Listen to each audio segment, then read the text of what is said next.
mother says he was a normal, happy boy until he became obsessed with black metal music. Rock and roll! Sounds like Christian Rick. Heavy metal music. Groups promote satanic worship. They're anti-peace and anti-life. So I went to my local shop today to buy some AA batteries because my wireless mouse had run out of battery. Is that actually sure that's what it's for, Josh? Yeah, I'm sure. Anyway, I go in and I get myself a cream soda. Oh, yeah. And I say, can I have some AA batteries, please? And it's like this old guy who runs the shop. And he goes and gets them. He comes up to me, I put out my hand to get them, and he puts his hand, and I think he's given them to me, so I go to grab them, and he snaps it away, and I laugh, and I thought it was a joke, and I try to grab it off him again. And then he, kind of moved his hand away again, and then scanned it, and that's why he was holding them. And I was like, oh my god, I'm so sorry. You thought he was playing a game with you? Yeah. Oh my god. And I was like, oh god, no, sorry. I was trying to explain. How do you explain And that? he wasn't listening at all. And there was the barrier. I don't think he'd even hear me. So, And You reached through the barrier. oh my god. Snatched them out of his hands. It was not my finest moment. I paid for all of them, so I didn't commit any crime. Technically. Just a crime against society. Does this old man work there often? Yeah, he's in there about a quarter of the time. I can never Yeah, get there time to find a again. new corner shop, I guess.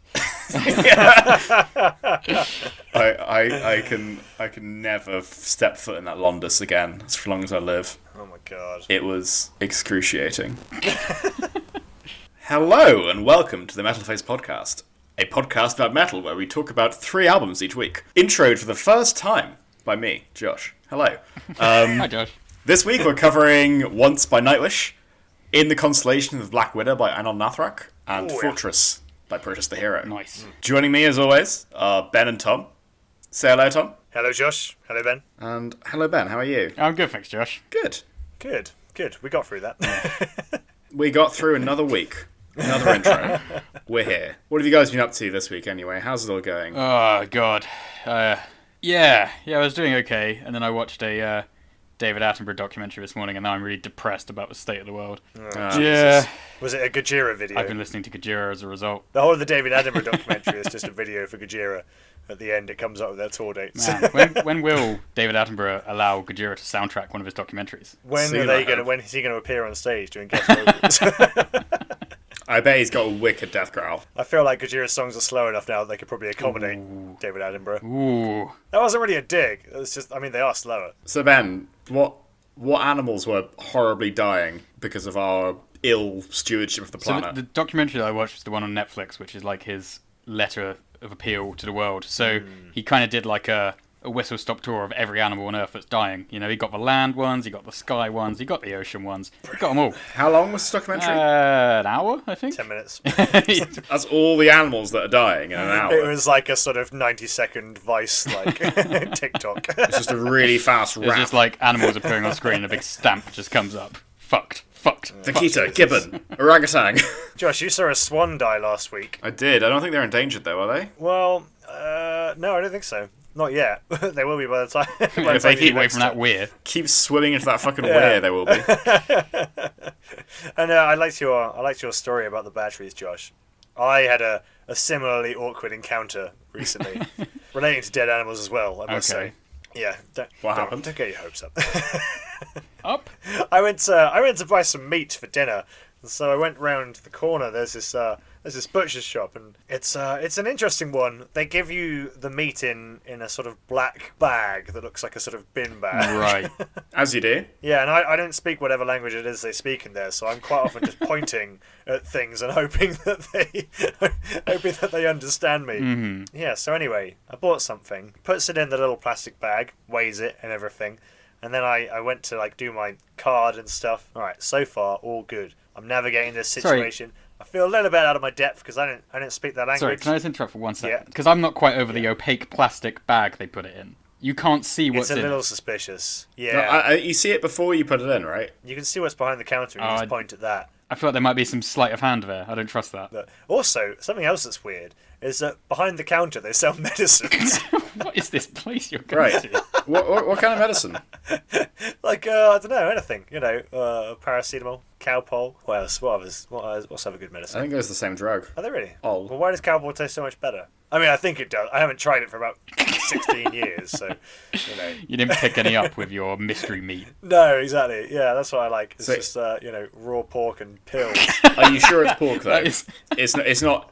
It's not Like like a night an out for organ Tom. meat lucky dip. Anyway, I went to pay, and I paid using Mm-hmm. the card, and he ripped the receipt off, right? And he gave it to me, but he didn't. I held out my hand, and he didn't drop it into my hand. So then I reached the receipt, and the way he was holding it, when I grabbed hold of the receipt, all three of my my thumb and my first two fingers just gently caressed the Ooh. end of his finger as I took the receipt off Wow. Oh dear. him. And there was a moment for a split second where I was just holding the end of his finger Ooh. before I got the receipt. The longest moment of your life I took the opaque bag of dead animal and left in shame. with some pills. Oh, God. Was it a nice tasting dead animal? Yeah, I figured out that it was pork, and it was actually pretty good. Was that after you ate it you figured out it was pork? I figured it probably would be pork. Jesus Christ, this is a nightmare that you're describing. So, did you make Could've been goat. eye contact with this guy when you were stroking his fingers? Yeah, slightly, and then I sort of looked away, and I was like, it was one of those moments where I thought I could laugh this off, or I could just get the fuck out of here. And so I just went back into the rain, and that was. You didn't that was- accidentally combine that was those it. outcomes and leave laughing, did you? That would send a completely different message I walked down the street chuckling to myself. To be fair, as he watched from the window. Maybe that was the only maybe there's a connection there. yeah, well, for real. It you could know. have been something. He might have had a really lonely day. Do you ever have one of those days in work, back when we used to work in shops and things, where just no one comes in, and then a customer comes in, you're like, hey, what you buying? Yeah, I don't know if I'd want the customer to start caressing me, but I know what you mean. Well, you got to imagine that they look like me, and then make a judgment. Still no. My greatest ever sale in any job. In fact, the only job where I ever had to sell things. This is selling Facebook at age 21. No, I was selling comedy club tickets. I gave them a leaflet and they got a voucher. And I walked this couple to the place and the comedy club, blah blah blah. And then one of them hugged me and was like, "Oh, this is so great." Wow. And then, Picked your pocket. I feel a bit bad because if you went on the reviews for the comedy club, they were nearly all 1 star. Wow. And it was all just this is the least funny shit I've ever seen in my life kind of thing. God damn. That's... And one of the guys was like, yeah, the comedian was drunk on stage and this kind of thing. So I was Who like... would be drunk while they performed anything?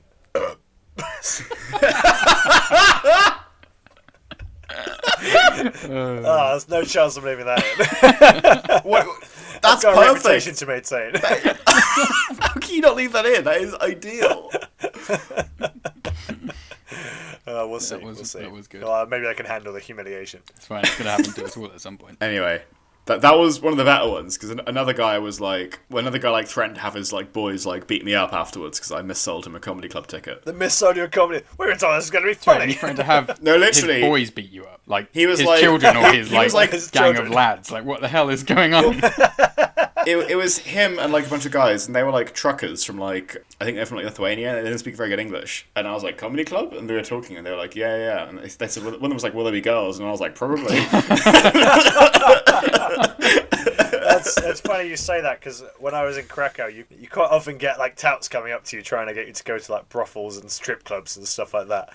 And then you sort of try to explain to them no, I'm not interested in that. And they kind of look at you like, what the fuck's wrong with you? Why would you not go to these places? I'd really love to see an ethnography of a brothel tout. Ethnography? Yeah, What's an ethnography? It's I'm glad one of us asked. well, you can do an ethnography documentary. It's like where you take the perspective of someone you're studying. Oh, where you go into the culture kind of thing. Yeah, so I actually do really like that. a So I first find it really person interesting. GoPro camera on the brothel tout. Just Yeah. follow them around for a day. Maybe not the what's end their of the day. life Yeah. from the wake up to when they go to bed. Yeah, no, I mean it would be fucking interesting, wouldn't it? If incredibly bleak. Oh yeah, they would be terrible. I just wanted to say, I am looking forward to the increase in these awkward social stories now that we're allowed out more. I think Yeah, there's Oh inevitably going yes, to be that's more. true. We have got a bit more, haven't we? Yeah, I mean, how's everyone's social skills doing at the moment? Oh, fucking awful. I am muddling through. I'm so much worse than I I was used to be. talking to a It's bouncer terrible, outside isn't a it? pub the other night, and he asked me the same question: "How's my social skills doing?" And I said, "Oh, well, can't you tell? How's this conversation going?" And he just looked me dead in the eye and went, "It's not going well." So my confidence is at an all-time low. Oh, you, Jesus. you walked into that though. Oh, God, yeah. I laughed, but inside I was crying.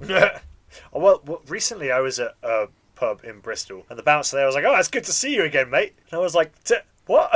I've never been there I before. think, same pub, by the way. Yeah, probably, yeah.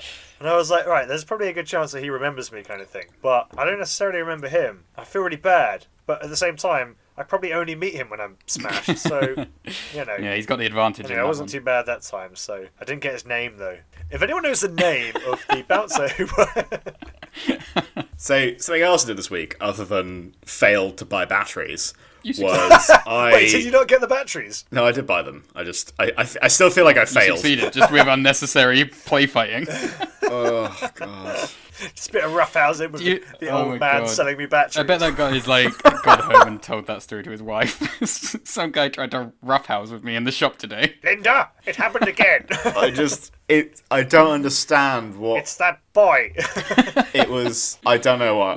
Sorry, Anyway. we're making you relive this. What else have you done this week, Josh? I'm having flashbacks. So at the weekend I did some baking. Ooh. I made a babka. A babka. A What's a babka. babka? Is that wait? Do you mean a kebab? No, I mean a babka. Very different. A babka is a Opposite of a kebab. yeah, it is. It's You sweet. put the meat back on the animal. No, there's no meat. It's a vegetarian dish. It's a cake Very nice. or a bread. Oh yeah, right. Yeah, so it's like basically this layered, braided, This is like the bready cake. multicoloured loaf. Yeah, You so sometimes see in like Seinfeld and things like that. I don't actually know, but like if you cut into it, it's got this lovely marble pattern on the inside because all the different Oh layers. yeah, I know a babka. Yeah, I wanted to I like baking. It's one of my hobbies I like to do. I wanted to try and challenge myself a bit. So I looked up a Bake babka things. recipe, and let me tell you, it wasn't easy. Oh god. I followed. buying batteries. I never let this down. This is a mistake. I looked up Paul Hollywood's babka recipe and followed it closely. You're a Paul and- Hollywood man, are you? Not a. Well, I'm not really, but I looked it up. It sounded nice, and the picture I'll looked go good. for Prue. Is that her name? Yeah, Prue. I mean, Kind of. I feel like it's not like a majorly British dish, and I feel like maybe it would have been better off if it was from a recipe of someone who'd like grown up baking it. You want a traditional, authentic babka recipe, not some Paul Hollywood. Well, bullshit. I'm sure it's perfectly authentic. I don't know. He gave a lot of dubious instructions. So he said, knead it until it's not sticky anymore. I do need it. And let me tell you, it didn't happen. I know. I was kneading it for about 40 minutes. Were you adding flour though while you were kneading it? No, so I don't have flour, so just knead it. Because when you knead a bread, it does become less sticky. Yeah. It didn't become less sticky enough. To a degree, you need more flour. Though. Yeah, I eventually gave up and added a shitload more flour, and that was fine. But I was suffering for a long time, just like beating the shit out of this dough. I quite like kneading dough in a way. It is quite a good workout, and you at least get something at the end. It's good for the first 20 minutes. And then after that, it gets a bit old, I'll be honest. You're just But- beating up a.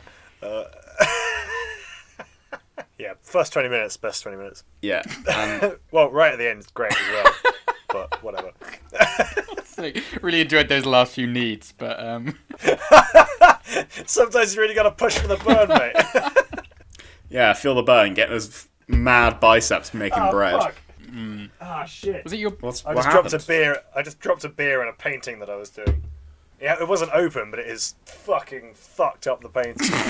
It's alright. I haven't done anything on it for ages. Anyway, Yeah. back Anyway, babka. So, were you successful, Josh? Did you make this bread? Did it come out well? Is what I'm asking. In the end, Okay, yes. there's but a happy I was end to the on story. the edge, losing my mind Oh, jeez. constantly. I think that's what baking does to people. So- So that's fine. All bakers are insane.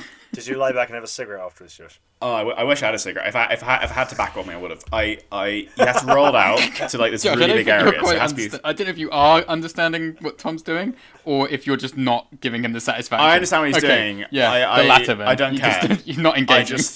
He said roll out to 40 centimeters by 30 centimeters. So I had to clear half of the kitchen table off and flour Fucking that hell. and roll it out. But because it's still sticky, when I tried to roll it out, and then it stuck to the thing and tore, so I had to take it all off again and then re-knead it for another God, 10 it's minutes. okay. It's And then okay. I added the chocolate. Ooh. The chocolate, which I spent ages slowly melting. It's a chocolate babka. And I rolled it up and it was fine. And I realised afterwards I forgot to add the hazelnuts to the chocolate. Oh, so I you- just bought a whole thing of hazelnuts and roasted all of them in the fucking oven. It was, honestly, I was Oh my losing my God. mind. It was, I never... This is the I worst was so time frustrated. anyone's ever had. I was so frustrated, and the whole time, my girlfriend was there. She's on the phone to her sister, so I couldn't even like swear loudly. I couldn't even be like, "Fuck!" He's talking to his sister like, I'm really worried about Josh. He's losing his mind. This is covered in flour. He's ranting about batteries and Babka. Yeah, I Well, think Josh, I'll never forget the time when I may have had a lady friend coming over, so I meticulously cleaned the entire house, which was no small task. The kitchen, for the first time, was impeccable. We got rid of our mould farm on the side. We had a pretty ad hoc system of doing the washing up, in that no one ever did the washing up. Yeah, our system was just no one did any washing up. Yeah, exactly. It's very effective. And then I got back later, and the kitchen was so, there was like flour on the window and like mix on the ceiling and just like kitchen towel everywhere. There were like different cake trays where Josh had poured in the cake and then poured it back out again. Just into a something cartoon smaller. outline of Josh out flour on the wall. What was the yield, Josh? 5 cupcakes? It wasn't my finest moment. It was not my finest moment.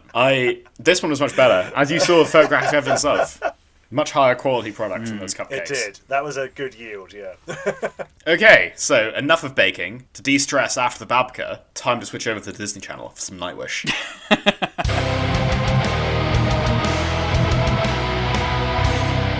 Nightwish are a Finnish symphonic metal band formed in 1996. Once, what we're talking about today, is their fourth of 9 studio albums. Bloody hell. And they've quite famously been through a couple of lineup changes, with a lot of controversy surrounding the fact that they've changed lead singer twice.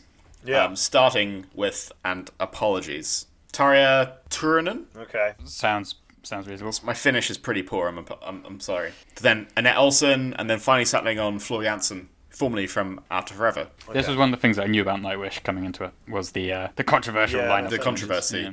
Yeah, it's really, there's a lot of, any comment section on YouTube, it's just this intractable guerrilla warfare between the different sides. I think, so at the time I'm reading about it, what they wanted to do basically is they said that if they tried to hire another operatic singer, they wouldn't be as good as Tarja, so they wanted to move in a different direction, so it was just totally different. Fair point. But whether that works or not, that's up to, a kind of point of contention to this day, isn't it? But more recently, they've actually just also lost their bassist and backing vocalist, Marco Hietala, in 2021, which will be another huge kind of change to the sound of Nightwish, I feel. So, what was their peak then, do you think, Josh? Their peak in terms of music that I like? In terms of when they were absolutely massive? Because they were huge at one point, weren't they? I think it was around this album. I think Once was probably one of their biggest, because Nemo, I think the single off this album was fucking huge. It got used in movies. It was I know on the radio. Back to back, and I don't even know how.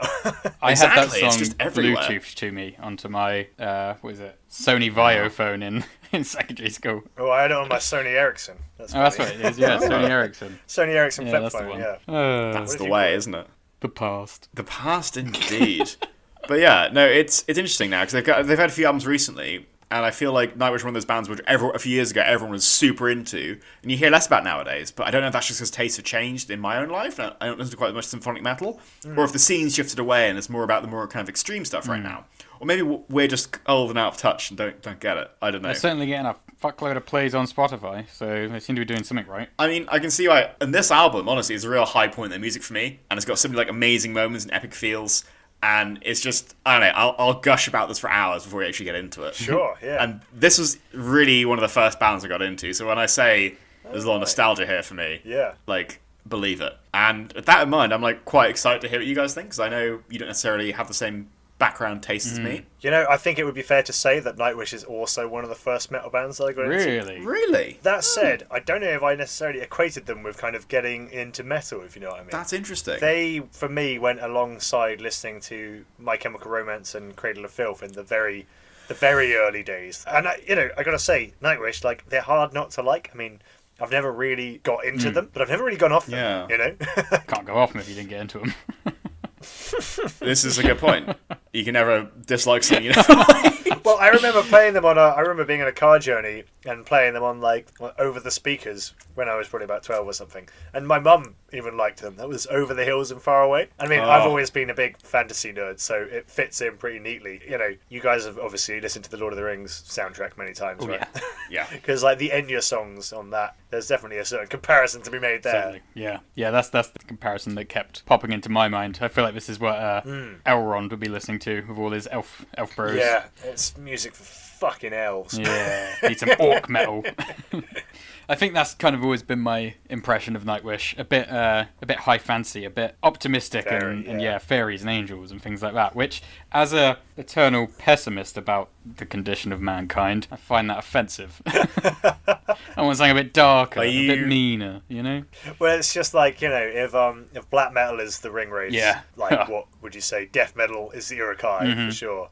Then Nightwish is the elves, really, isn't it? You know the elves are the good guys in those films, right? It doesn't mean I have to like Shut their aesthetic. Sauron definitely looked cooler.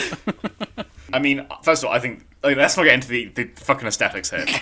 But it is part of it, though. I do think it is part of it with a band like Nightwish, right? And this is not a criticism at all, by the way, because, like, you know, I've got to say, like, I really like Nightwish, and I don't have any problem with anything they're doing. Yeah, at all. and that's got to be my like overall opinion on this. Is that Nightwish is a band? I'm really glad they exist. I can tell that, like, for so many people, they're just so likable, and we'll get into the album in a minute, but this is undeniably a work of art. And I think I'm so glad that this music exists for the people who like it, because the same way that I'll put on like Boss Keloid and be like, wow, it's like they've made this for me. I feel like a lot of people get that feeling with Nightwish, and I'm so glad that exists for people, but it's just not quite there for me. I'd like to throw this back to you, Josh, because what is it that you like about Nightwish so much? It's a tough one, actually. I've been thinking about this. I've been trying to do some soul searching. It is sometimes hard to come up with why you like a thing, isn't it? It's, for me, I think it's just it feels kind of like an album is this little kind of collection of short stories or fairy tales. Yeah. And it's got that lovely otherworldly feel. Like, it's hard to keep your feet kind of planted on the ground and listen to it. But it also captures the really, like, energetic, epic feeling of metal. Yeah, and it sounds really big, it's really fast, it's really driving. I don't know, it just marries these two completely different concepts up together in a really strong way for me. It's fairly unique that it does lean in that positive direction, I guess, because I think a lot of metal, given the sounds and the influences and the things they generally sing about, leans more towards darker stuff, right? And this isn't doing that? I agree, but like I sort of dispute that in a way, because I think that a band like Iron Maiden is actually like quite an optimistic sounding band. True. Yeah. And like quite often what the guitar achieves is something that like it would take a whole orchestra to achieve, right? And do you know what? I am again just thinking about the stuff that I listen to, so you're right. Like the way a distorted electric guitar sounds, it almost sounds like several guitars played at once, if you know what I mean. Yeah, and I feel like Nightwish are almost like a literal embodiment of what a lot of metal is like tending towards, which is like a large orchestral, like big sound. You rarely get metal bands that sound like really small, you know, whereas you do with indie or something. Yeah, and they did have the London Session Orchestra, is that right? They recorded this album with them. Oh, really? So. Wow. Oh, really? They said that the album, I didn't know that. per my extensive research reading the Wikipedia article, was the most expensive album ever produced in Finland. It cost 500,000 euros to record. It was only beaten by their next album. I love that. This is the thing, I really feel like Nightwish, almost more than any other metal band recently, have the real kind of rock star vibe, but not in like a kind of up yourself Metallica way. in a just like big production values, big show, flashy kind of sense. And honestly, in the realm of symphonic metal, I really feel like these guys are the best. I was very surprised by the album, actually, like in terms of when it started, Dark Chest of Wonders. I was like, it starts with all the whispering. Yeah. It's like, once upon a time. I was like, okay, all right, where's this going? I gotta say, I think like majority of the songs I enjoyed, if not all the way through. There were bits in every song where I was like, oh, this is cool. You know, like Dark Chest of Wonders, it's such a great opening to the album, because it's like something I absolutely love that metal does, which I don't find in other genres, is like right when you think it's about to relax and go back to a verse, instead it just like picks up the energy. Yeah. It's like right when it's really going for it, it just goes for it again, and it takes you higher and higher, you know. Especially that song as an opener has that feeling of like soaring along on like the wings of some fucking, I don't know. Eagle. Let's stick with the Lord of the Rings Eagle, we'll go comparisons. Eagle. Yeah.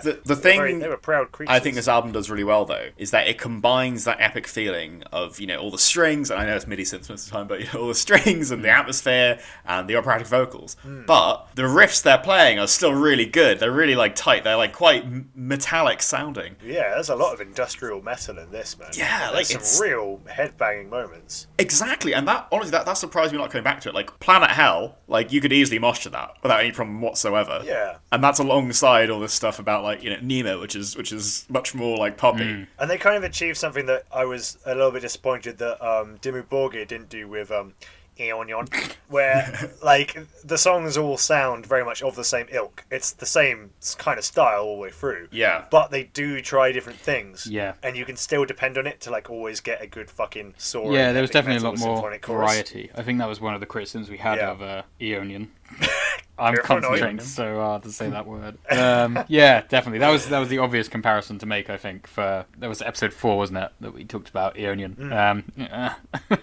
And yeah, that was the most like direct comparison I could make. I think I definitely preferred the vibes of a Dimmu Borgir album, but this was much more interesting in terms of variety. A lot of good songs in this album. It does feel very Disney, if you know what I mean. does. Like you can see a lot of these as like, I mean, they could do a cover of Let It Go from Frozen and it would be banging. Potentially. I think they have actually got a few songs about Disney on one of their albums. I think on Wishmaster. Really? Yeah. With these guys, I find it hard to put into words, like, the kind of sound of them, because it mixes this fantastic sort of, you know, storybook feel, Yeah. but then just hits you in the face with these, like, quite nasty sounding riffs as well. Yeah, It's a weird combo, but it's so good. I definitely enjoyed it all the way through, but I do have a slight feeling, and this isn't really a criticism, I could make a playlist of Nightwish songs and it would be easier to listen to than listening to the whole album. That's I would fair. love to go through all their albums and just pick out my favourite ones, and I think I'd enjoy listening to that more than listening to any one album in their career. Like they feel, in that sense, a bit more like a pop band in terms of they're a bit more hit orientated, a bit like Ghost. Do you think that's maybe just because you don't vibe with Nightwish quite as much as like other people? Because I would agree, and I'm thinking about myself, and you know, there's bands like Anaal Nathrakh, who we'll talk about soon, who I would listen to their whole albums because I love their music and I want to hear everything they've ever done. And then I like Nightwish, but you know, I'm here for the hits. That's me. Yeah, that's fair. I'm the guy who goes to the live show, stands at the back the entire time as soon as Nemo comes, and I'm like, oh yeah. Yeah, and I mean the thing is like Dark Jester Wonders, I wish I had Name on Angel, Nemo, the songs that open the album are essentially the ones that have been my like, that's what I've come away with, is like the ones I was really into. But to be honest, you know, Creek Mary's Blood, the like 10-minute one, and then is it Ghost Love Score as well? Ghost Love Score. Like 8 minutes, the big kind of epic tracks. I'm glad they included that stuff because it's not as hitty, and it is a bit more like, here's something you can kind of get your teeth into a bit and listen to for a little while. I quite like that there's that in there as well. In preparation for this, I wanted to see what they were like live, because I've never seen Nightwish live. So I put on their 2015 Wembley show, which is the entirety of it is on YouTube, in like HD and well filmed. It's not like someone on a camera phone or something. Wow, nice. Yeah. So I watched that. I put it on, and I just let the whole thing play. Like I had it on my TV while I was like working on my laptop, and you know, just let the whole thing play. I just kept like looking up and being like, oh damn, that looks really good. That sounds amazing. Like, and that made me think, when are they playing live? Turns out they're in London in December, and oh shit, Nice. so they are. I really want to go now because that show I'm looked amazing. 100% up for and that. I want to go with Josh in particular. Tom, I want you to be there too. But Okay. but Josh, I want to be there with a Just to true warn you. Nightwish fan because I feel like it's going to improve Yeah, let's the do it, man. experience. That would be cool. I'd be up for that. Okay, full disclosure, the last time I saw them, I was, like, fully weeping for, like, half the set. Like, I don't know if you watch them when it cuts to, like, the shot of the fans in the front row. Yeah. And, like, they're all just, like, completely, like, overcome. cool, man. Like, I'm like that. I cried when I saw Mastodon. That's a bit what I'm like with Behemoth. So. Okay, we'll be a mess at some point. And I would be with Anaal Nathrakh, but I normally am just, you know, trying to get the blood out of my eyes. So. I was going to say, you've got time to cry at an Anaal Nathrakh gig.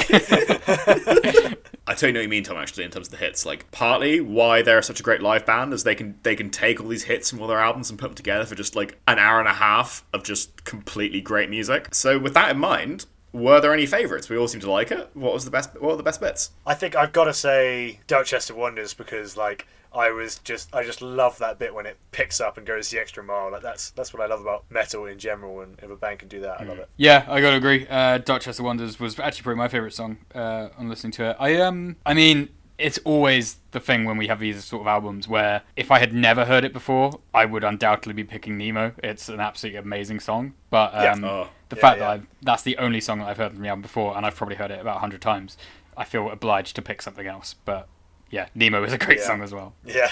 How about you, Josh? So for me, I'm going to be greedy. I'm going to pick 3. Oh, you greedy Gus. Nemo. I mean, what else is there to say? If you haven't heard the song before, Great song. stop listening to this podcast, go listen to Nemo. Go listen to this whole album, then come back. Please come back.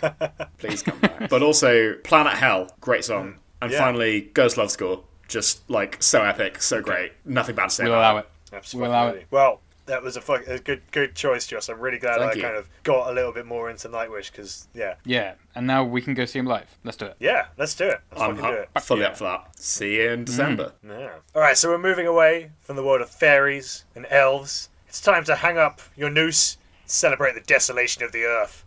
It's Anaal Nathrakh with In the Constellation of the Black Widow. Yikes. So, as you guys may know, Anaal Nathrakh's stated mission is to be the soundtrack to Armageddon. And with their unique blend of black metal with industrial sound effects, grindcore, noise grind, and death metal, they're certainly doing pretty fucking well on that front. That's a good collection of words. Yep. You've got to think machine gun speed drums, even some actual machine gun sounds as well. This is true. Dark and terrifying riffs, completely blown out, high octane vocal performance that borders on the completely ridiculous. Fuse that with song names like Between Shit and Piss We Are Born and Hold Your Children Close and Pray for Oblivion. You have the one and only Anaal Nathrakh. I'm getting shivers just thinking about it. I think anyone that's come within about 5 meters of me knows how much I love this band, and I credit this album in particular as my first exposure to extreme metal. This was, if you like, when I started falling into hell. Oh, we can pinpoint it. This was it. It was the song In the Constellation of the Black Widow was probably the first real extreme metal song I heard, and I never looked back, you know. That said, it's actually no longer my favourite Anaal Nathrakh album, as 2016's The Whole of the Law actually surpassed it. And this band is showing no signs of slowing down. They describe themselves as an efficiently functioning biological organism. That's something we should all aspire to. Yeah. And they keep experimenting and pushing the limits of extreme music. And before we talk about this cornerstone album in my listening, what do you guys know of Anaal Nathrakh? I know that we've talked about them before. I think I'm going to start with you, Ben. Yeah, you know where I am with Anaal Nathrakh. Yep. No one... That's it.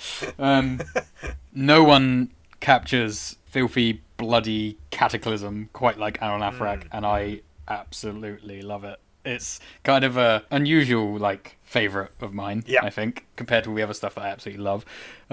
You introduced me to Anaal Nathrakh, definitely. That's nice to hear. Yeah, you had been mentioning Anaal Nathrakh for a long time, and the name alone, I was like, I feel like this is going to be pretty intense, and I wasn't really listening to that sort of thing. It's too much finally for gave him a most go. people. That's totally understandable as well. I finally gave him a go with The Whole of the Law. Yeah. And oh my god, I was hooked. I mean, that's an and incredible album, yeah, I fucking love Anaal Nathrakh, man. My god, yeah. What about you, Josh? It's interesting. Anaal Nathrakh are a band who I always kind of avoided getting into because I was like, oh, I think I heard a few of their songs and I thought they were a bit too heavy for me. You'd seen what it had done to Tom, and you thought, no. Honestly, as a result of this podcast, I listened to The Whole of the Law, I listened to Constellation Black Widow, I listened to Endarkenment. Oh yeah, you're quite an Endarkenment fan, aren't you? Endarkenment's fucking great. I think Endarkenment's an amazing album. That was last year, 2020. Yeah, it was. Yeah. It's just so strong. I honestly, Anaal Nathrakh do something really unique in the music scene, and I really appreciate it. It's that combination, I think you said before, Ben, of the horrible, nasty sounding, disgusting music, then transitions seamlessly into the soaring operatic, Oh yeah, yeah. It's just it's a real. It's a brief sort of break from the violence and blood and death, and then you. It always reminds me of the thing that always comes to my head when I think of Anaal Nathrakh is the scene in The Matrix 3 when they fly above the clouds and see the sun for the first time, and exactly Trinity's eyes are twinkling with tears, and then they dive back into the clouds, and it just turns to shit again. And I think one thing they do incredibly well, Anaal Nathrakh, is that they putting those clean vocal sections in is not trying to like atone for how heavy the rest of the music is. It's actually like it almost exaggerates the contrast, if you know what I mean. Yes. Yeah. So having that softer part makes the rest of it seem heavier, and because the rest of it is so heavy, it works really well. Whereas I feel like some bands, like Slipknot might be a good example, they put the like soft vocal choruses in almost as if like here's the hook and just let us get away with the verse. You know what I mean? Yeah, I see what you And mean. on Nathrakh, it feels like they're counterpointing each other deliberately. I think that's a really good point. I think you see this in metalcore as well. Like the same issue with like Slipknot, where sometimes you get a band and they'll play out their really heavy, nasty riffs, and then they'll go into a melodic part for the chorus, and it loses all the energy, it loses all the kind of forward momentum. Yeah. And in metalcore, I think the best bands are the ones who manage to have the melodic parts and still keep the energy. It's always what's kind of kept me from getting into, I think, metalcore in particular, is that feeling of like the chorus slowing down the song and feeling like I have to just stay with the song to get back to the bit that I like. Yeah. And I feel like in Anaal Nathrakh it is quite often a brief reprieve from the hell that awaits you. You're talking about like a few seconds, then it kind of dives back into... And like we should talk about Dave Hunt's vocals in this, because, I mean, for a listener who hasn't heard them before, I think what's the best way to describe them? You get a microphone, you turn the distortion all the way up, and then rather than singing, you... Insert said microphone into the back of your throat. Yeah. Scream as loud as you can. You slit your throat. No, it's like he's screaming as loud as he fucking can, as close as he can to the microphone.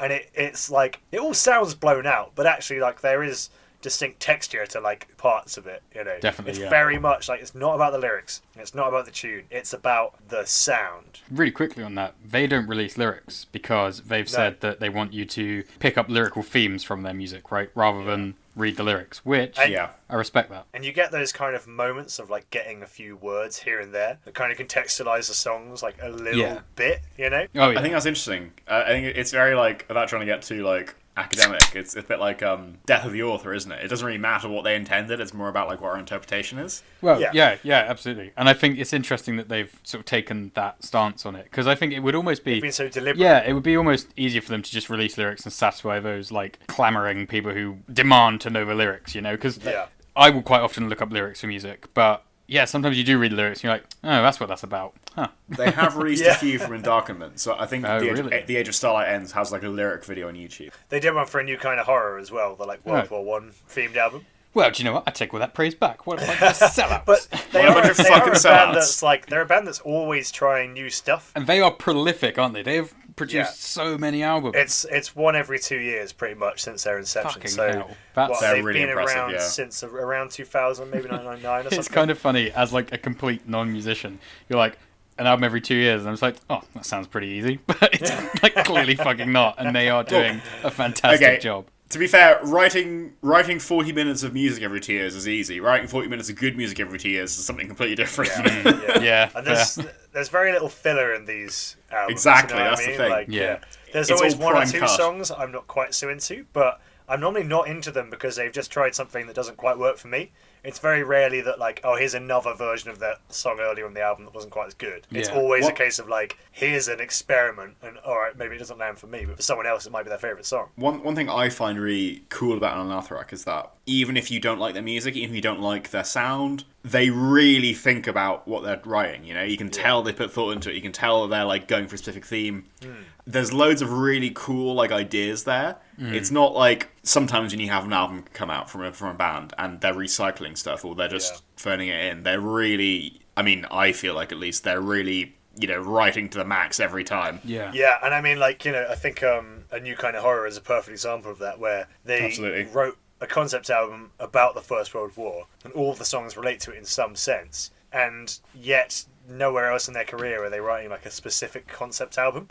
They were just like, let's just do one. You know what I mean? Like, and I think they have that freedom within their sound because it's so chaotic and because it's like anything can kind of fit in there, if you know what I mean. If they kind of came out tomorrow with like an industrial melodic opera album with no screamed vocals, that would kind of fit their music in a way. Yeah, it wouldn't be like that crazy. Be that surprised, yeah. Yeah, it's so versatile. Even though they've stuck to every album has the like shrieking vocals and the complete like industrial black metal thing, they've always done something a little bit different each time. It does always feel very intentional, I think. Yeah. That's something that I think other bands who try and go for this like hectic degeneration, sometimes I kind of... Yeah. I'm like, yeah, it's just bad though, isn't it? Like, but everything in this feels very orchestrated, you know? Yeah, and we'll definitely get into this on the grindcore episode. I realise it's not quite the same thing, because grindcore's a lot shorter, Yeah. so it's different. But, like, it's absolutely fucking nuts, and you can show it to people, and it's crazy to listen to. But, like, if you've listened to it for a while, you actually can distinguish, like, here's an amazing drum fill just to make this little bit of madness, like, a little bit less, like, unstructured. It doesn't get boring. I think I'm wondering if people would be surprised to hear us talking so sensibly about an album that is so extreme, because I mean, just put on I Am the Wrath of Gods and Desolation of the Earth, and you'll see straight away. yeah, and I wonder if people will be wondering, how do you even get into something like this? Like, do you just put it on and then eventually it just sticks? Like, because I imagine if I had listened to this a couple of years ago, I would have immediately been like, well, this is shit. Like, it's just absolute chaos and I can't get into it. But now, like, I listen to quite a lot of their songs, I'm like, oh yeah, it's this bit here, the bit where he's really fucking screaming and the air raid siren's going off, and wait, there's a gunshot sound in a second. Yeah, and it's like in the song Blood Eagles Carved in the Backs of Innocence, there's a bit at about 2 minutes in where, like, right at the end of his vocal scream, I don't even know how to describe it. It's like a glitch effect on the vocals, and it sort of repeats the end of the scream, like, as it's like tapering off. Yeah. And it's just like, just that tiny little detail thrown in there makes me listen to the whole song just to hear that. Yeah. Because it goes from something that sounds organic and human to almost like he's turning into a machine, and then it just goes into this insane breakdown for the rest of the song, and it's like, whew, man, I love this band. Yeah. It's very they're honestly probably one of the most exciting bands around at the moment. And the fact that, like, when they did the Whole of the Law, they were like, you know what we haven't done yet? Falsetto. Let's just now Dave Hunt has like this sort of Rob Halford-esque moment in like every other song or something. It's bizarre, man. They must be one of the most impressive duos ever, right? It's just two guys in the band.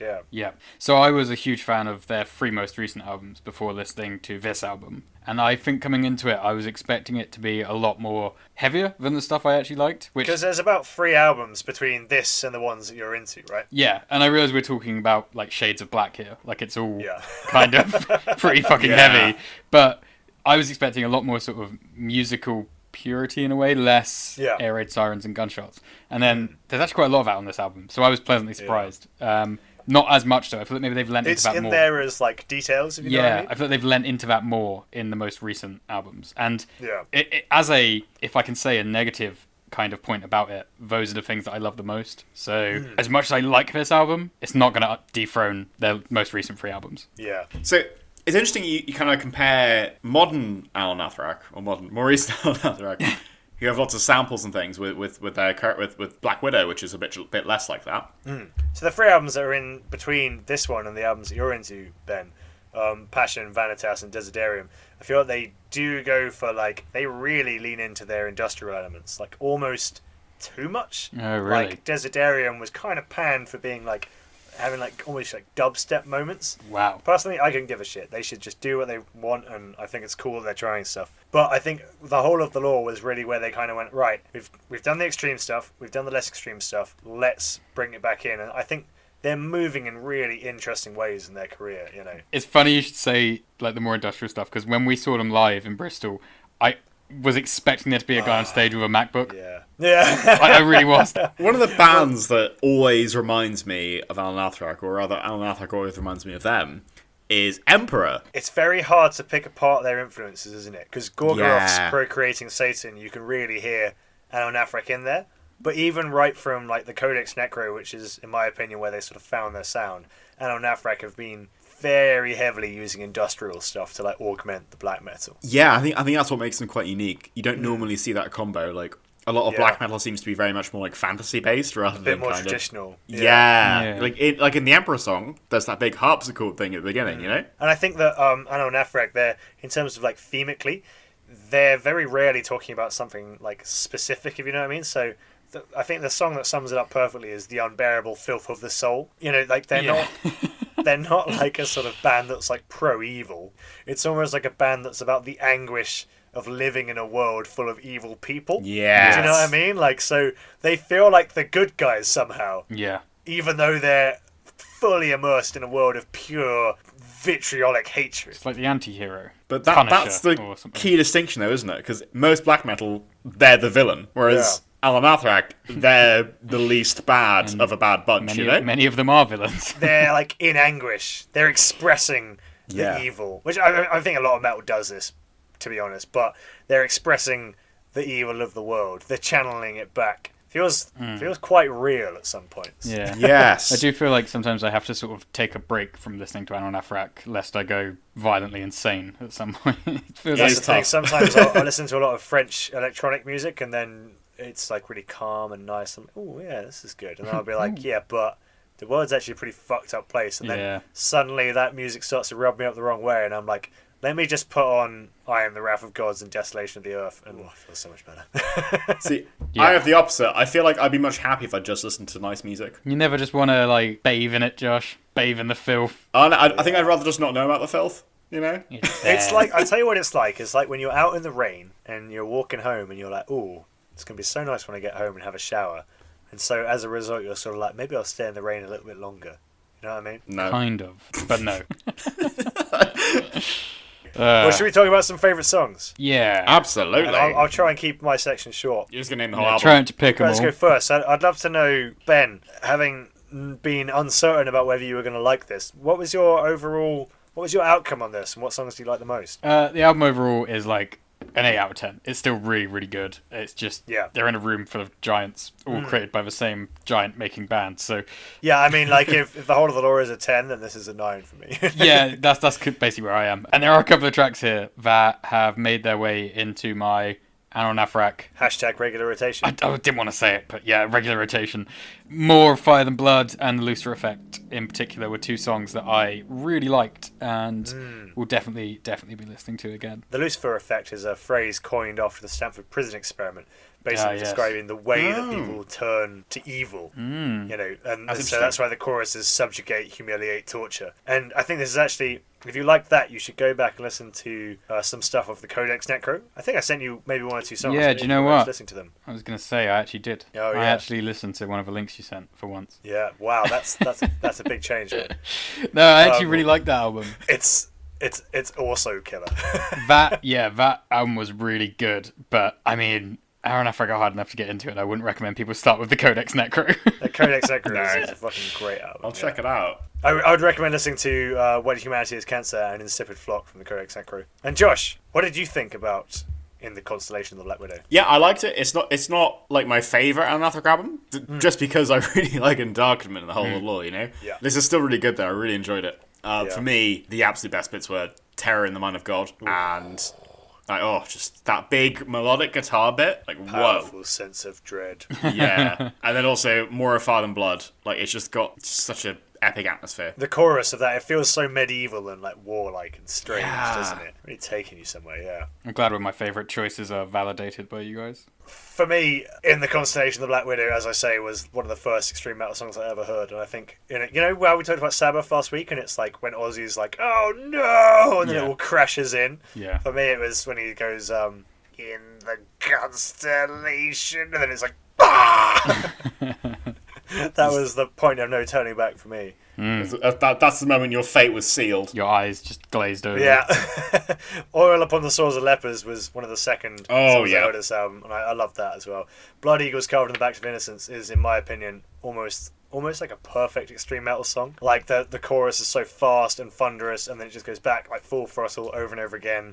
Like I mentioned, that little vocal detail they had before, and then there's that just really like fucking nuts breakdown halfway through. But I think, for me, my favourite song is probably I Am the Wrath of Gods and Desolation of the Earth. Like, the way it goes from that first song into this, it starts with that insane scream, the drum fill, it goes really hard, stops, another fill, goes absolutely crazy, and then there's that, like, noise section. Fucking hell. It makes me want to cry. It's unreal. I love this album. Damn good album. Damn good. Damn good. Damn good. I love it. And I am crying now. Oh. Oh, God. I wish I was the Wrath of Gods and Desolation of the Earth. Alright, so for our third album this week, let's see how this gallop meets the earth. It's time for Protest the Hero.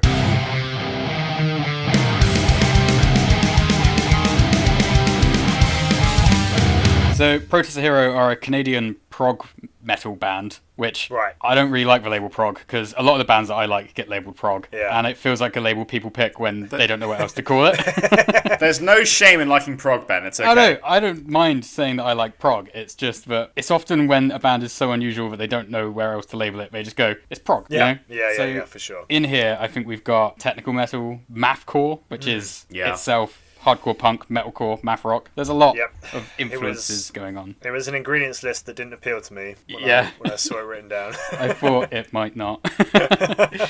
So the band's been around for over 2 decades now, forming in 1999. They're still active today. Good going. They actually took an interesting approach sort of halfway through their career. They said they were going to forgo record labels and record their own music through Indiegogo. Really? Wow. Yeah, and they actually kickstarted their first album. Now, the figures I'm going to give are probably wrong, but I think they aimed for $125,000 and raised $350,000 in the first 24 hours. Not bad. Wow, that is good. They did pretty well, yeah. But the album we're talking about today is not that album. Today, we're talking about... It's raised $0. The album we're talking about today is Fortress, which is their sophomore studio album, released in 2008. It's been a long-time favourite of mine. I loved this album throughout secondary school. Yeah. I like a lot of their albums, but I think this is my favourite. It's like mythical, whimsical, but also pretty heavy in parts. Yeah, this album's really great. I thought you would like it, Josh, and I actually thought you may have been familiar with this. So I'll start with Tom to maybe get the negativity out of the way. I don't know how he's going to feel about this. Tom, what do you think of Protest the Hero? Well, look, when we first met, Ben, I think you were actually wearing a Protest the Hero shirt. Probably. I wore That that sounds shirt familiar. more nights than not at uni. Despite having not listened to them at all, I felt like I could make a pretty safe judgment about the kind of music you liked, and therefore you as well. God. It's a wonder we stay friends, isn't it? Luckily, that judgment didn't stick, as we well know right now. And so when you put Protest the Hero up, I was like, right, now this is sort of what I have for a long time believed that Ben was into. This is going to be some sort of weedy, metalcore bullshit kind of thing. Wow. And I've got to say, I was wrong. I was completely fucking wrong. I About really, me or the really album? liked this album. This, like, genuinely, I thought this was fucking brilliant. Wow. Put the first song on, and I was like, okay, strong start, but, you know, we'll fucking see, mate. And then I'm not buying it yet. literally, like, before the end of the song, it got to that amazing, like, vocal part about 3 minutes in, and I was like, oh, fuck, I haven't heard something like that before. Not for a long time. And yeah, I mean, to be honest, from that point onwards, I was sold. I mean, we'll get into it in more detail. Josh, what was your prior knowledge of this? I'd listened to Blood Meat. That was it.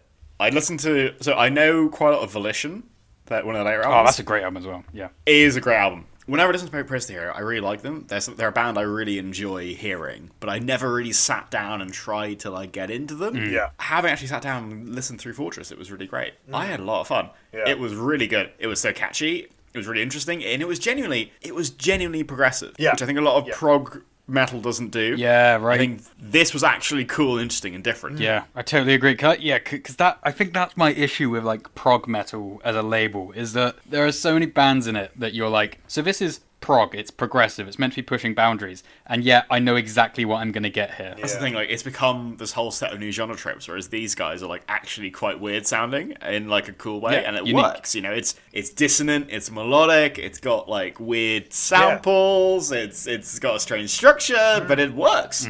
That's it, is like, I was just after the first song, I was like, I really don't know what the next song is going to be like. And I was still like, when it came in, I was like, okay, this is still really strong, but it's also like, it's really varied and interesting. My first comparison was Iron Maiden. Okay, yeah. I just thought like, all right, this is all about sort of like guitar work here, you know? But then the vocals reminded me of, and this might sound like a criticism, but it's not. It reminded me of My Chemical Romance, who I fucking love My Chemical Romance, but it's like something about that like very American, slightly higher register, almost wailing kind of emotional voice that I know a lot of people don't like, and certainly done in other ways I don't like it. But there was so much force to this and so much kind of energy behind it that I was like, yeah, all right, this is good. This is hitting the My Chemical Romance part of my brain, and not the sort of, what would I say, not some shit band part of my brain. I can't think of anything right now. On the like vocals, Rhodey Walker is the vocalist, and he Are has... we talking one vocalist for all of the vocals? Yes. Yeah, it's one guy. It's I crazy. know, his Jesus range Christ. is insane, and Yeah. I've seen them live, and he does that live. You know, he goes from soaring, beautiful, amazing angelic sections into the most like heavy guttural vocals. It's one of those albums that even though I've been listening to it for years, sometimes I'll listen to it and be like, oh, I forgot about this bit. Damn, this bit's really, really good. And then, you forget about those bits again and then rediscover it almost. Like, it's a gift that keeps on giving. I mean, there were parts of this. I think Goddess Bound, or maybe it was Goddess Gagged. To be honest, I can't remember which one it was. There was like a vocal moment halfway through where I just went back and listened to it over and over again because I was like, I wasn't expecting it. But something that kept coming into my mind was a lot of like pop punk bands. Yeah. Which is kind of weird to make that comparison. But I don't know. I think it does have quite a pop punky energy to it. No, absolutely. Some of the later stuff definitely does as well. It was going from something that sounded like Error mixed with Iron Maiden to going into something that was like sort of almost like the kind of melody you'd hear in like Blink-182. Yeah. And then at other times I was like, this is like Vector mixed with Cancer Bats. You know what I mean? Yeah. Oh yeah. Incredible variation. I mean, I remember being like 16 and being in a very mediocre band, trying to learn and largely failing bass guitar, and just being in absolute awe at what these guys were doing, because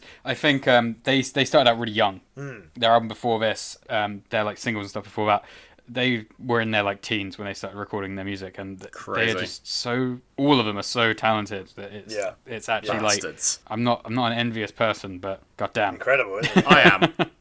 They made me into one. Yeah, no, protests are really interesting, actually. They always sound cool. In my one ever gig as a music photographer, I actually photographed protests playing live. Oh, wow, okay, yeah. Which is quite an experience. I don't know, they're a band that has like a lot of like good memories for me because of the time when I was there. I was working, it was a lot of fun. It didn't even care about the music, it was just such a good vibe. And they play such great songs live, and they're such an impressive live band, like alongside their like really cool back catalogue. Yeah. They're just, like, this album in particular as well, does so many things really well. And it's like a muscular sound as well, if you know what I mean. Yeah. It's strong. It's not like... I think one of the things that keeps me away from prog and stuff that's slightly more melodic is that feeling that it's like a little bit flimsy, a little bit weak kind of thing. But this doesn't feel like that. This feels really tight, forceful, real attack music, you know? That's true. I totally agree. But there are like quite, I don't know if it's the right word, but almost like campy moments in this. Like I'm pretty sure I heard him say yow at one point. Yeah. But it's like the performance is so strong, and the light bits and the heavy bits go together so well that it's just. And there's that bit where he's like, there's like a soundbite where he's like, "You want to explore the galaxy?" And I was like, "Wait, what?" Well, it's interesting because songs like Blood Me are ostensibly like really serious, you know? It's about like fighting Genghis Khan and, you know, like warfare. I was reading about the album, and it's you can read about it yourselves, listeners, because I'm going to butcher this slightly, but it's a concept album about goddess worship, and it's actually broken into 3 parts. Oh, because it's 9 songs, isn't it? Yeah, and I think it starts off with like something about like divide and conquer or something, and then the second portion is untitled, and then there's the third part, and I can't remember the name of that bit either. This is why I'm saying people should go and read about this, because they've obviously put a lot of thought into this. I can't remember it. Yeah. Yeah, no, I mean, I thought one thing that was really interesting was that, like, they're singing about, like, battle, warfare, gods and man, that sort of thing. You almost expect a kind of Rotting Christ, behemoth, battle metal sort of thing, but actually... It was really satisfying to hear these sorts of things in a song that didn't have like some, you know, as we've said before, atmospheric battle sounds like halfway through. It was, and that's why it kind of pulled me back to Iron Maiden because it's like fun anthemic songs that are about like battle and warfare. But it also kind of just made me think of like just traditional poetry in general. Yeah, and it's funny you should say that, actually. It is like based around the work of Robert Graves, who was an Irish poet who focused on like goddess worship and things. So he talks about you'll die by Irish steel. Yeah, exactly. And when was Robert Graves around? I think like World War I-ish. Okay, yeah. Because I mean, that's the thing is like, it feels like it's about war, doesn't it? You know, and like It reminded me actually of like thematically of the way that like thrash bands sometimes handle subjects of war. Like you take a band like dare I say Metallica or like Testament or something. Yeah, okay, we'll cut the Metallica reference. Lars is banging on my door right now. We only leave in the negative references. And it's like, give me royalties.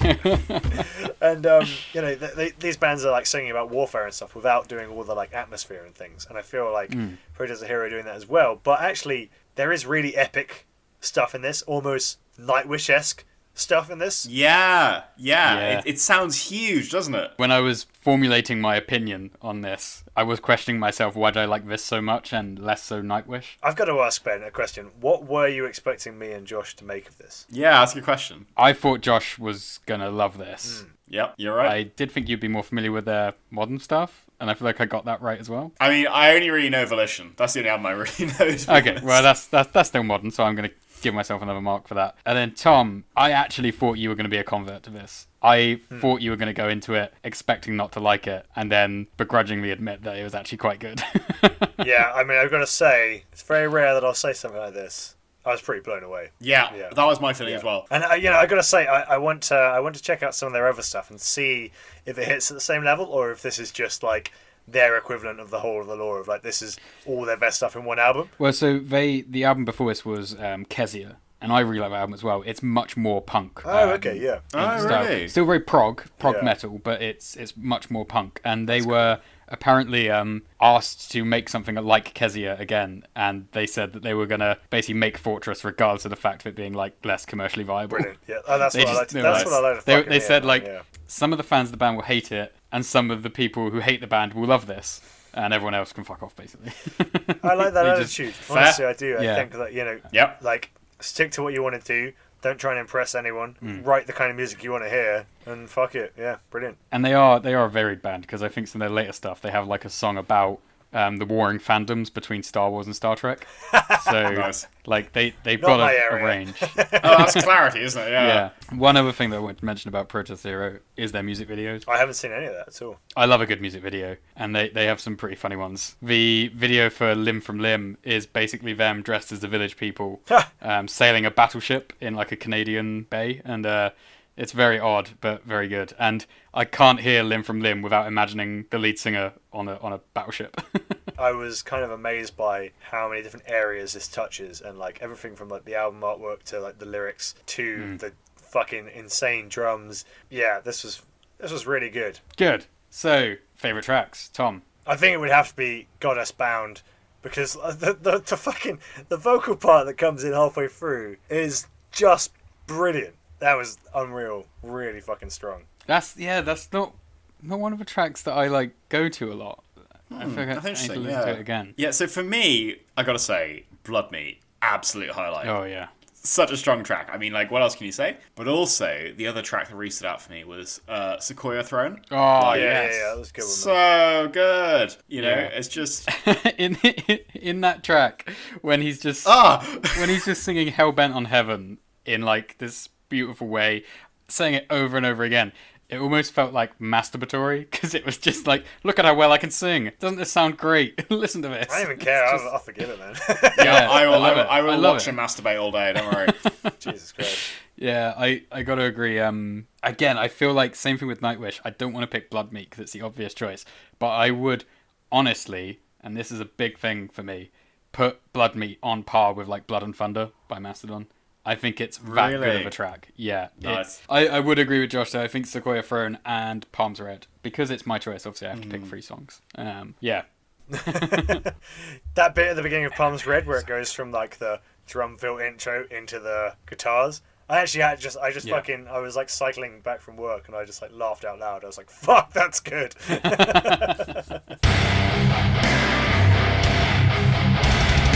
So, that was Once by Nightwish In the constellation of the Black Widow. by Anaal Nathrakh I appreciate that. and Fortress by Protest the Hero. And I don't know about you guys, I think that was a pretty bloody good week. Strong week, man. Yeah. What a set And we of got albums. another gig to go to out of it, so that's... Yeah, win-win. But if I have to dress as an elf, I'm not going to be happy about that. I'm going to be in the crowd and someone's going to be like, ever thought I'd die mushing side by side with a dwarf? How about mushing side by side with a friend? I couldn't do that. Oh, bye. Oh, okay, good. But yeah, that was a strong week, I feel. Like, honestly, I'm really hyped to go see Nightwish with you guys. I am going to be a complete emotional mess the whole time, though, so I hope you don't mind. We'll be there. We'll fight together. You'll be there for me, thank Brilliant. And so, next week, I'm very excited for what we're doing. Next week is going to be our first special of the season, and last season we all picked a band for our genre specials, but this season We're trying something a little bit different. And Shaking I up have to a say, I'm very excited to be doing a fucking grindcore special next week. Rather than reviewing 3 bands like we might normally do. As you may know, grindcore is a very short genre of music, including micro songs and albums that are only 5 minutes long. So instead, we're going to do 6 bands. We're talking about Agorapocalypse by Agoraphobic Nosebleed, Magruder Grind by Magruder Grind, Life of Grime by Goo Lagoon, Lean Mean Slunding Machine by Slund, The Pain I Have Every Day by Sordo, and Chainsaw Squid's Split with Detroit. It's going to be a good one. You're going to fucking hate it. I can't wait. And somehow the episode's going to be the same length. It's going to be as the all others. longest episode we do. It better not be. If the episode is longer than the music, we've done something wrong. I went to the States in 2019 and I was staying in this hostel in Boston. I met this girl there and she was like super into grindcore and stuff. And I was saying, oh yeah, I really should a house show. And she's like, Josh, come to Baltimore. I'll give you like a homemade tattoo. We can go to a house show. I would love to get a homemade tattoo and go to a West Coast house show. I know. Like, to this day, I think my biggest regret is not going to Baltimore and getting a shitty homemade tattoo. It's a hell of a scene, man. Moshing my... Jeez. Anyone who's interested, I reckon you should watch Slave to the Grind in advance of this. It's all on YouTube. It's a really tight documentary about grindcore. Yeah, I also watched that. I watched that a couple of months ago, and it is good. Yeah, I would also recommend yeah. that. It's to understand why. Why the fuck would anyone listen to or create this genre? Yeah. It's hard to answer, isn't it? It's going to be... Yeah, anyway, I'm looking forward to it. It's going to be great. And on that note... Thank you for listening. It's been another good week. And yeah, if you've enjoyed the show, check us out on metalface.show or on Facebook, Twitter, and Instagram. We're also on Apple Music, Apple Podcasts, and I believe Spotify? We are on Spotify, yeah. We are definitely on Spotify, Josh. Yeah. Yes. Okay. And go and... Just search Metal Face Podcast, and then we'll probably come up. Absolutely. Yeah. All right. Hey, Sounds good talking, good. guys. Take it That easy. was Cheers, episode boys. 14. I'm loving it. I'll see you next week for some absolute See you next fucking week. filth. Bye. Bye. Do we still do buys?